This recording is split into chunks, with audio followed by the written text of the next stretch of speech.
Hello, and welcome to Candidates Up Front.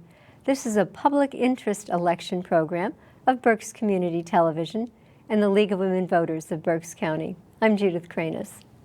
Our May 20th municipal primary election is fast approaching.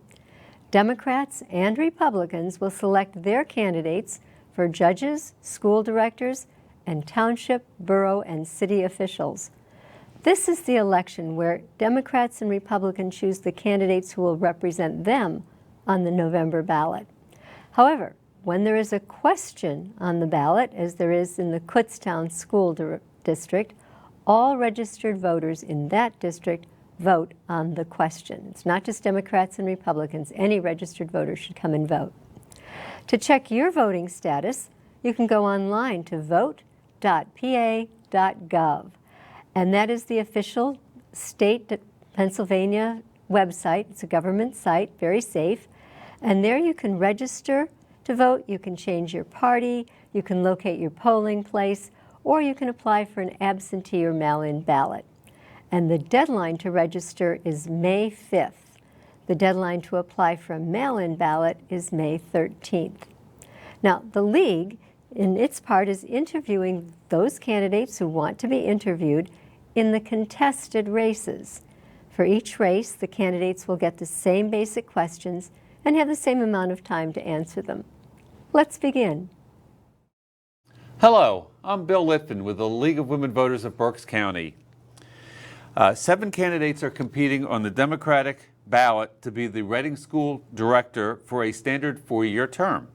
They are Paige M. Brookins, Robin Kostenbader Jacobson, Migdalia P. Garcia, M. Amelia Portez, Yahira Stone, Jonathan Tinoco, and Patricia Wright. You may vote for 4. And there are 2 vacancies on the school board, creating 2 2-year terms. 4 candidates are on the Democratic ballot. They are Paige M. Brookins, Chantel Hector, Nick Philippides, and Yahira Stone. You may vote for 2. School directors govern the school district. They set policy, establish curricula, adopt a budget, and determine the tax rate necessary to support it.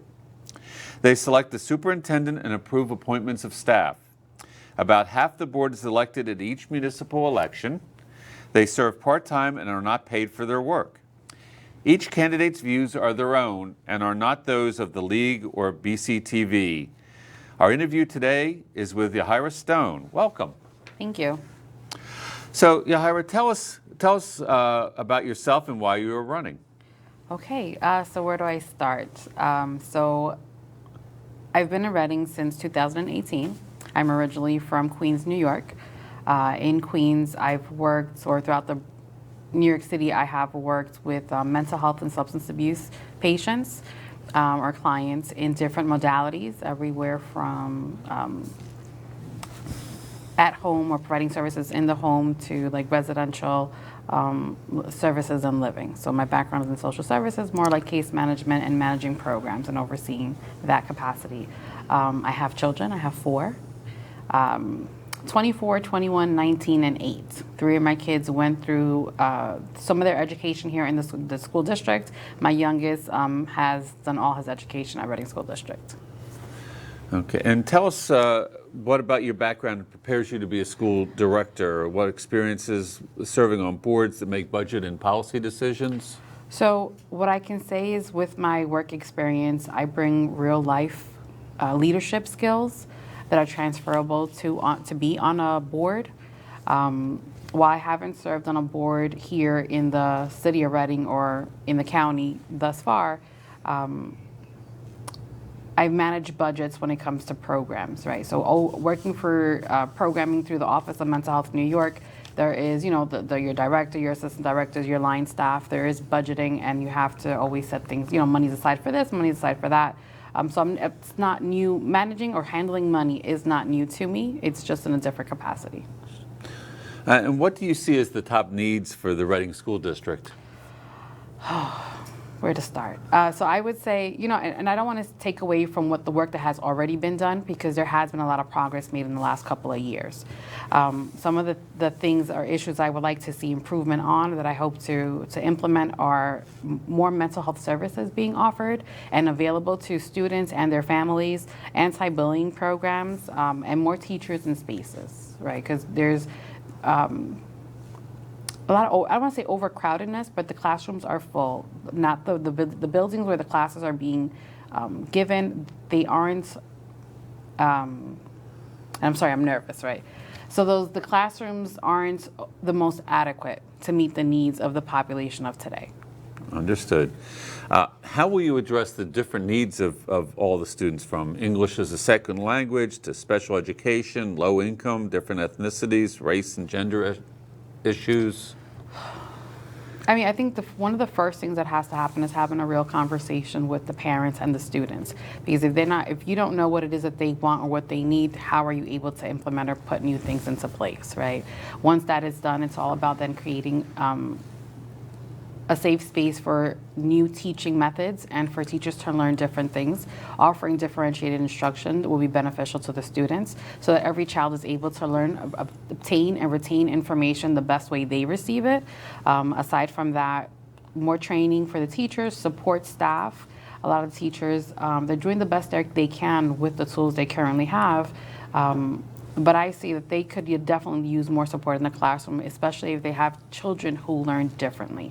And I'm not talking about pull out or push in services. It's keeping still the students in their classrooms, but it's always also providing them the information and a method that's viable for them.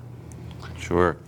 And what are your views on how social studies and language arts are taught in our school? And as an aside to that, do you think we should ban or restrict access to books or speakers in response to parental concerns? Well, what I'll tell you, I didn't go to school in the school district, right? So while my daughters did go through junior high, the Citadel, and through Reading High School, I didn't see an issue with the way they were taught the information when it comes to like social studies. I don't understand why there would be a ban on books. Originally, we're from New York. There are no bans on books in New York of any kind.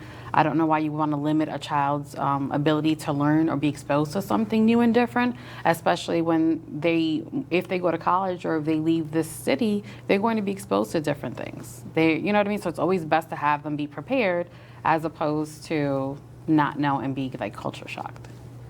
Very good. What are your views on educator salaries and benefits? How would you deal, in addition, with the teacher shortage? And this is, I think it's almost, teaching is similar to when you work in social services, right? You're overworked and underpaid. And it's kind of like, that's what's expected when you go into teaching. You go because you want to make a difference. You go because you're teaching because you actually want to see there be progress and children thrive. It takes a special type of person to be a teacher, and it's not for everyone. Now, I know that last year, if I'm not mistaken, the state rep and Senator Schwank, they passed HB 1067, which addressed some of the teacher shortage where you no longer needed to be a U.S. citizen to teach in Pennsylvania. That did open the doors to a lot of teachers, people who have their certifications, who have accreditation, and the only thing that was holding them back from teaching in Pennsylvania was the fact that they were not a U.S. citizen as of yet. Aside from that, I think it'd be great if they would incentivize for young teachers to come into the classroom and create some type of a what I call master's, like an educational master's subsidized program, where people can go and gain their master's degree for a lower cost and contribute X amount of years to their school district to kind of pay off the debt or whatever is owed. So that's how I would adjust that. Okay. Now, Reading, as one of the most underfunded schools in the state, may get additional funds from this year's state budget. What do you think is the most important thing to spend that money on? So, and I know that in 2024, the Reading School District, the Board of Directors did review the curricula, and they did implement or suggest some recommendations and changes. I would also look at the curriculum once again, see exactly how children are receiving the information, and kind of make those type of adjustments so that they're prepared, especially in reading, writing, and math when they move up to the grades, because you don't see them a lot. To have that strong support in that section. I would also increase staff, more teachers in the schools if we could afford it, and then more schools, or just improving the overall facilities. Okay, and do you advocate, and I think you kind of touched on this a bit, but do you advocate any changes to the curriculum at any level, either adding or subtracting programs or subjects? Well, at the current moment, the Reading School District, I stated, in 2024, they did implement or request some changes, and it's transition, right? Sure. Nothing happens overnight. Everything is gradual. So some of the changes that they've implemented, like the structured literacy learning and the science of reading, those are great programs. I've seen things like that work in New York. So I think it's a good start. I would like to see exactly how that goes, how they're going to implement, and how that transition happens before you can actually make any of the changes. You have to see if it works first. Sure. Because if it's working, why change anything? And if it's not, then figure something else out. But you have to wait until you find out whether... Right. You have to try first. We're only in 2025. It was just 2024 in the summer. Sure. So, what is your view on school choice? that's a very hot topic, right? Yes, it School is. choice. And as a parent, I think it should be my choice. What type of education or school settings that my child is in, it should be up to me. Now, I know what you're getting at. We took charter schools and the private and the tax credits. So currently I work at Centro Hispano, right? But before I worked there, I worked with State Rep Johanny Sapita Freitas, and this was a hot topic last year. And we got a lot of emails about the tax credits and the vouchers. I always go back to it being a parent's choice. A charter school, the thing is that in Pennsylvania, again, because I'm not from Pennsylvania, right? So I don't know what a charter school here looks like. I can tell you what it looks like in New York. I can tell you how it works over there. And it may be different, or it may be the same. Do I like charter schools? Maybe for my child, that may be great, but for someone else's child, it may not be. I always think it's best to have as many options available. Do I want to pay for people's charter school, for their kids to go to charter? Not necessarily, not if my child is not going there. But again, it's not always about me, it's what's best for the community. So that's more a conversation to have with the community at large. So I think the discussion with school choice is whether the private schools, private charter funding that comes out of the public schools harms the public schools, or if the public schools need the competition to try to push their improvements. If it's private, they shouldn't be touching public money because it's private, right? Okay. So that's my view. Okay, that's Yeah. pretty clear. Okay. What are 3 things that you want to accomplish if you are elected? So, and I kind of did touch upon it a little bit. I want to expand the access to mental health services in schools, maybe partner with different community organizations that have the clearances to kind of provide that support to the teachers or the school setting as a whole. The anti-bullying and mental health programs, differentiated instruction, and then protect tax dollars and increase accountability.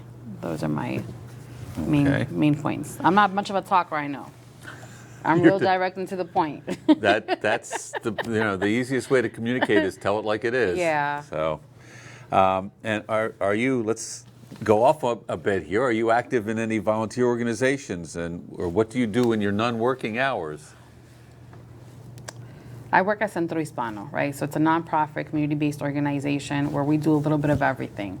So when you say when I'm not working, well, I'm kind of always working, right? Because when there's a need, you fill it regardless of the Sure. day and the time. Now, when I'm not doing anything related to that, I do have children, so I like to spend time with my kids.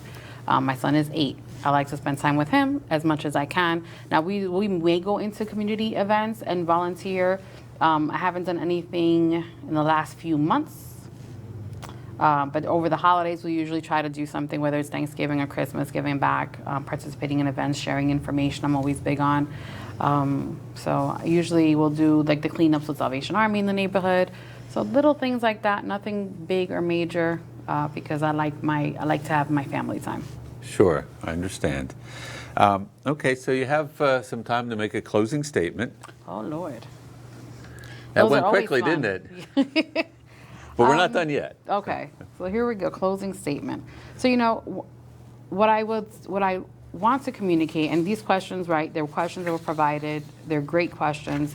I invite people to try actually get to know me because I am not the best public speaker, right? I'm not great in front of cameras, but I'm a real person, right? I like to work. I'm a solution type person. So I'm not focused on the problems. I would rather us try to work together and make something happen and improve things. I'm hardworking. I'm committed. If you've seen me in the community, you know that when I say I'm going to do something, I always follow through.